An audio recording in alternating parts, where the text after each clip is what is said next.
Akram, hi, nice to meet you. Yeah. So tell me a bit about yourself, your background. Yeah, probably need a mic, don't you? So I'm Akram Khan. I'm a choreographer, stroke dancer. My parents are from Bangladesh. I was born here. My parents lived through quite a horrific war, well, very horrific, for the independence of Bangladesh. In 71, which was the independence. In 73, they moved to London. I was born in 74. As a child, I grew up on a street where I had Nigerian family, Chinese family. It was quite a very diverse, not diverse, but mixed community.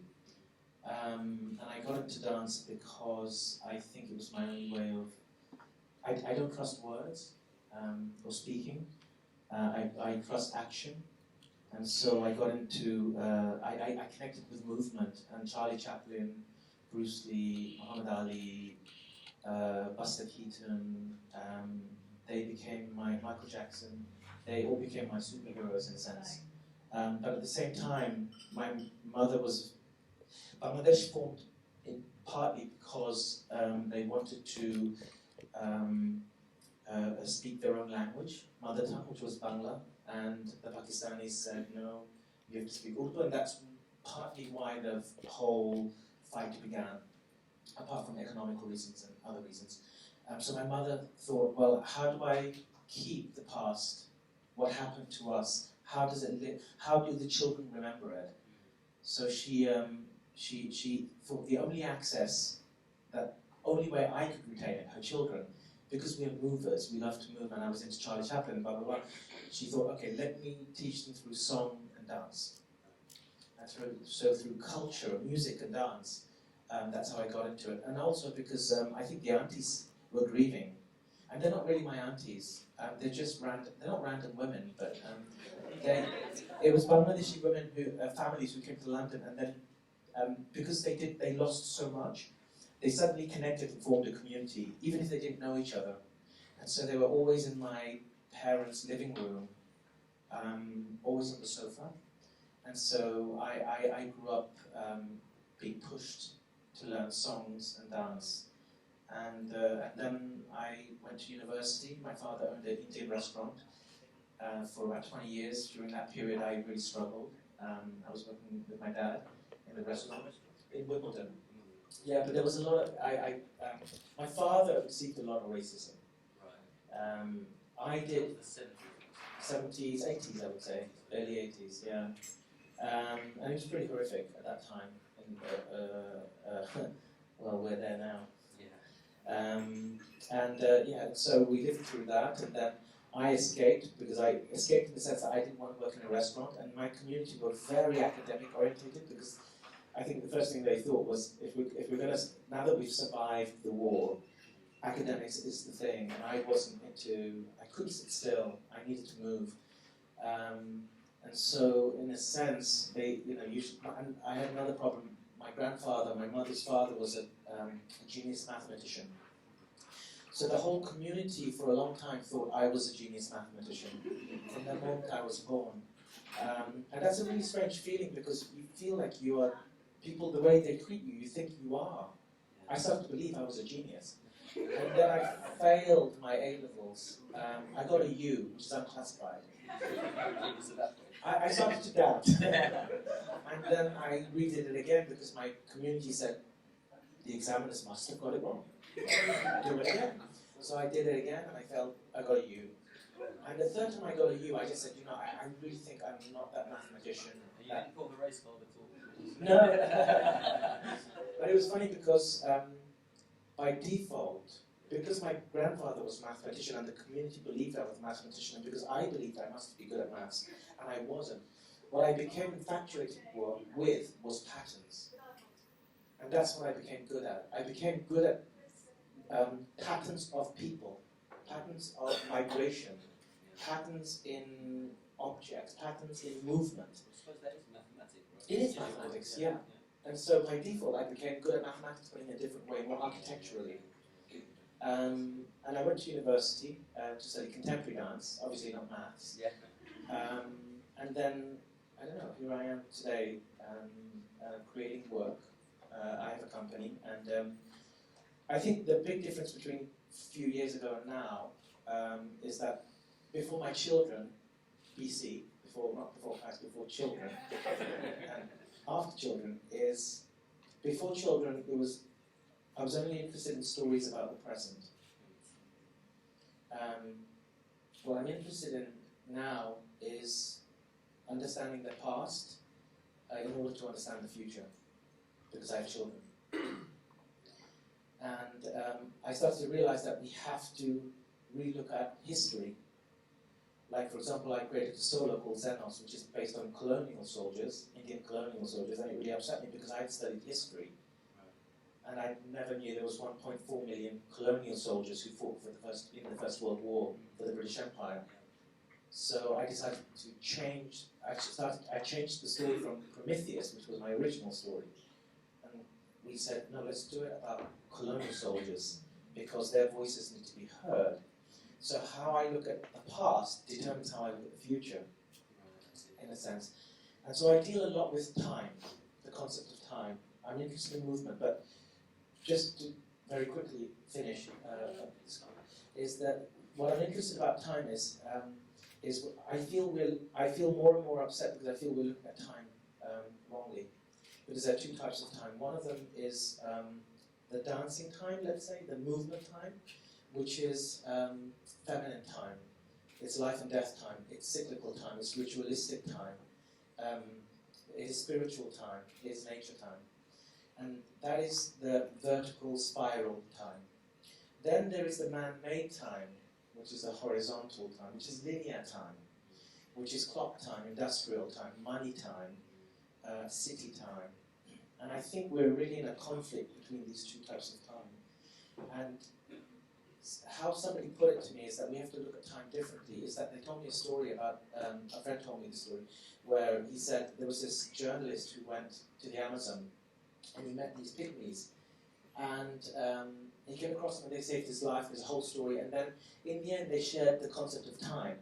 And he said, the journalist said, oh, well, in the West, we look at time in the way where I say, the future is in front of you.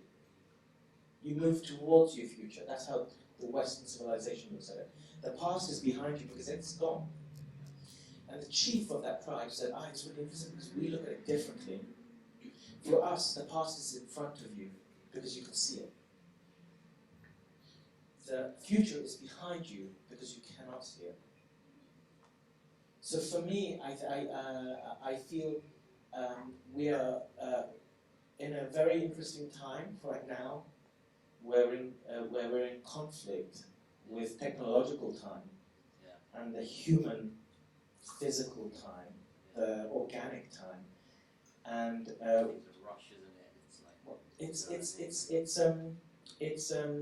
it has no character. You know, I was complaining to my assistant today, which I do a lot recently, because in the lunch break, I'm going to the toilet. She's asking me how long are you going to be in the toilet for? Because there's an interview to do straight after that. Can you do it in the toilet? So time is becoming divided and divided and divided.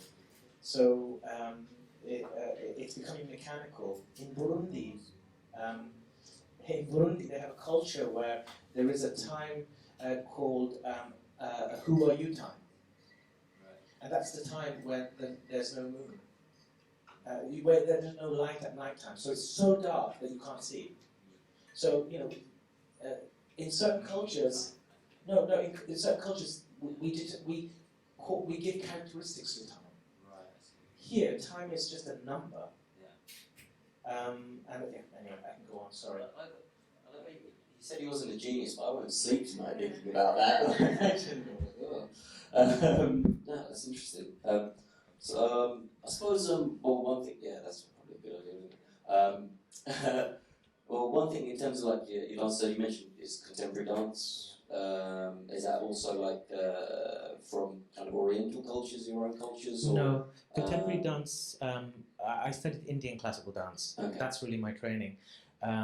Contemporary dance I studied at university, which is, it's hard to describe this dance form. I was in a taxi on my way to the Olympics, for 2012 Olympics, and I was creating work for the opening ceremony. And what was interesting was the taxi driver asked me, "Oh, what are you going to do at the Olympics?" And I said, "Oh, I'm creating dance." He said, "What kind of dance is that?" And I thought, "Oh, he's really interested." I said, "Contemporary dance." And he went quiet for about an hour. And I thought, okay, he doesn't know what it is, or he doesn't like it. And then as I left, he stopped me and he goes, "Oh, listen, I know what it is. I know what it is. Contemporary dance. It's the dance that you don't get." So in a way... Like contemporary art, basically. Yeah. There's something about it that's so abstract or ambiguous that people are sometimes afraid of it, or you can't box it in. Sure, categorize it. Yeah. Are you, I mean, in terms of your dancing then, like, how do you use that to inspire refugee communities? Do you work with refugees or anything? No, so, okay. I don't, but I'm interested in telling stories, their stories. Mm-hmm. Okay. I'm interested to tell stories of the others, because my access to people range from extremely powerful, wealthy people to extremely powerless people. Sure. That's the audience range for my company. I need to access and tell the stories of the ones that are not being heard to the powerful people. Sure. So I work with a ballet company now, English National Ballet. I've made one piece called Giselle. Giselle is the most loved ballet in this country, and it's a sacred piece, and it was quite unusual for people to hear that English National Ballet had asked me to make it, because of my colour, because of my heritage. And, you know, Giselle is from a white lens perspective. So male perspective, sorry. Are you shifting that then? Is that part of the plan? Or well, I've done it already, the piece. Oh, okay.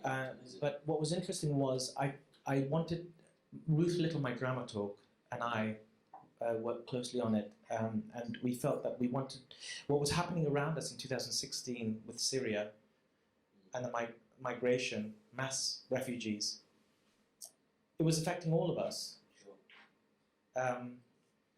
And I said, no, we need to take the original story, the context out, and put the story of a refugee. Because the people who would watch it are the people we need to help. No, the rich. Yeah, sure. The rich go see ballet. Yeah. That represents their culture, opera, ballet. And I thought this is an access for me to now perhaps infect or intervene with the story that they might not hear.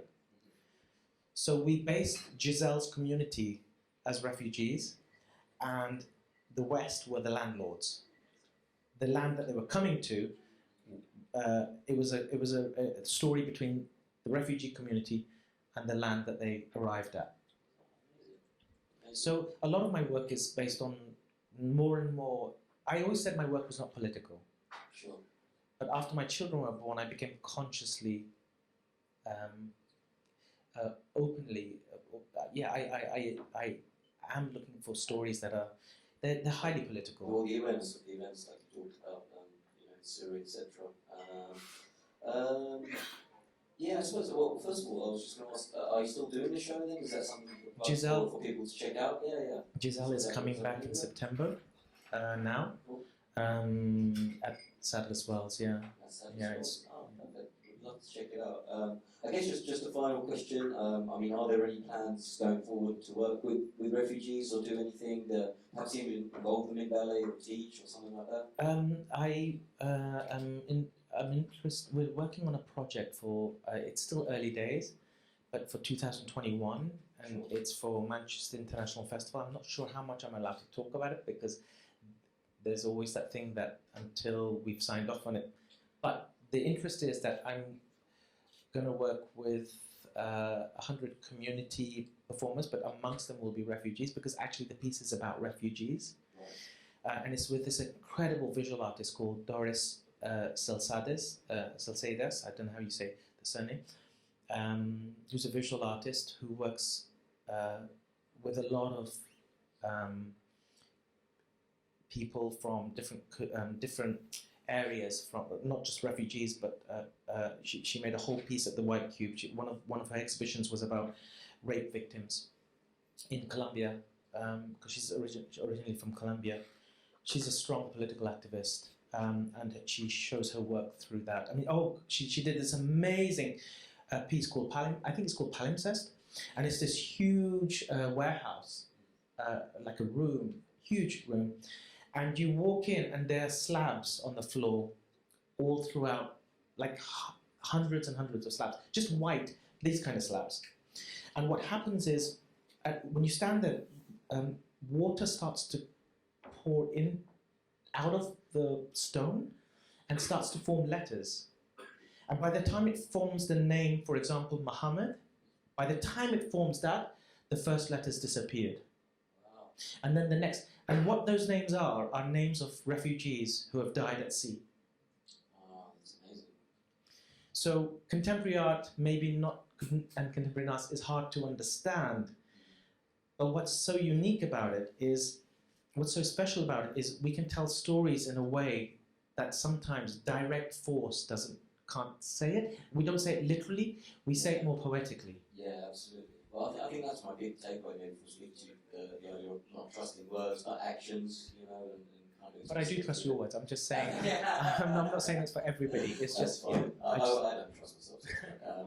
Well, great. Look, it's been a pleasure to speak to you. I don't know if you have anything else that you do want to plug the show, or do you want to give us a dance? Absolutely. No. But no, if you have anything you would plug in terms of the show, just tell them again where they can come check it out. No, I mean, I just feel we're a bit mythless right now. Sure. There's a myth gap. I think the old myths have to die and new myths have to be born. The problem with new myths is, if you look at technology, iPhones, in 2 months, the iPhone's changed. Yeah. Time is shifting so quickly that we can't even get, but by the time you've written a name or a myth, it's irrelevant. Yeah. So we're in a very, very interesting time, but I'm always looking for the sacred and spiritual time. For me, that's what makes us human. Yeah. The complexity of human relationships. It's what you don't say in that relationship that is what holds you together sometimes, I feel, rather than what you say, because what you say is what you're meant to say or what you think the other wants to hear. I'm interested to hear the silence and the stillness of people. Yeah. Well, as a bad comedian, I'm very used to silence. So, look, Akram, I can speak to you for hours. Thank you so much. It's very, very insightful. Everyone, give it up for Thank you.